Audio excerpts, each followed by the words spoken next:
नमस्कार. आज बनवूया मस्त क्रिस्पी असे ब्रेड रोल्स. तर ब्रेड रोल्समध्ये नॉर्मली बटाट्याची स्टफिंग असते, तर आता आपण इथे आज मटरची स्टफिंग करून ब्रेड रोल्स बनवणार आहोत. छान मटरचा सीझन चालू आहे, मस्त कोवळे मटर्स मार्केटमध्ये मिळतात. तर त्यासाठी मी इथे मटर आणि हिरवी मिरची मिक्सरला लावून घेतली आहे.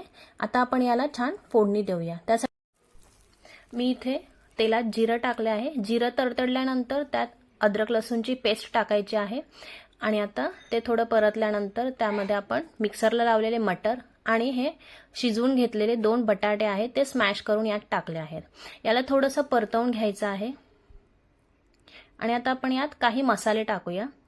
तर इथे मी आधी हळद टाकलेली आहे,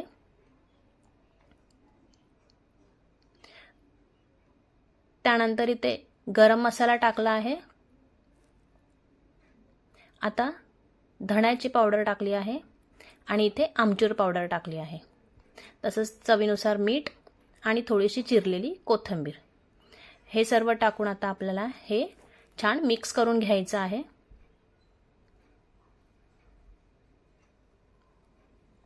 तर हे व्यवस्थित मिक्स झालं आहे. हे थोडं थंड झाल्यानंतर ह्यात आता आपण 1 चमचा कॉर्नफ्लॉवर आणि 1 चमचा बेसन टाकून हे व्यवस्थित मिक्स करून घ्यायचं आहे. बेसन आणि कॉर्नफ्लॉवर आपण बाइंडिंगसाठी टाक आहे, तर तुम्ही गरजेनुसार ते कमी जास्त करू शकता.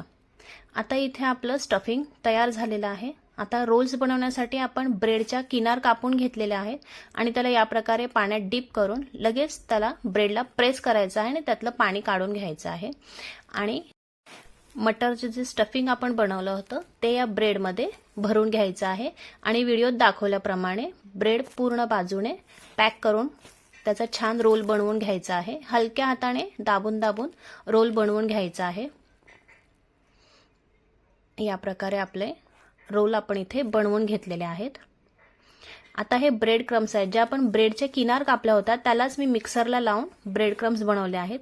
त्याच्यामध्ये हे रोल्स घोळवून घ्यायचे आहेत आणि याला आता आपण तेलामध्ये छान क्रिस्पी होईपर्यंत शॅलो फ्राय करून घेणार आहोत. एका बाजूने छान गोल्डन ब्राऊन झाल्यानंतर पलटायचे आहेत आणि दोन्ही बाजूने व्यवस्थित गोल्डन ब्राऊन होईपर्यंत, छान क्रिस्पी होईपर्यंत हे ब्रेड रोल्स आपल्याला तळून घ्यायचे आहेत. अशा प्रकारे इथे ब्रेड रोल्स आपले तयार झालेले आहेत.